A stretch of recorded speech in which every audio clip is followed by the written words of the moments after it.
For today of your training, you're not going to be learning from me specifically. You're going to put some of what you've learned to the test in your first quiz.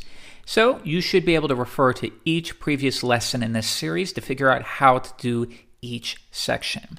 This is what you're going to be building. A very, very simple website, but it'll test your knowledge of some of the HTML elements that we've learned here.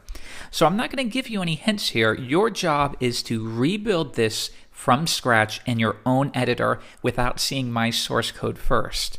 But I'll give you a couple tips here. When creating your own website and deciding what elements to use, it's helpful to describe what each section is. So for example, we have our body, which is this whole window here, and it looks like it has a different background color.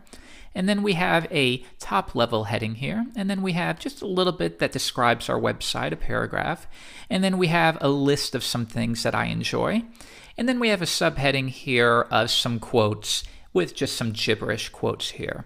And it looks like within our quote, they're styled just a little bit differently.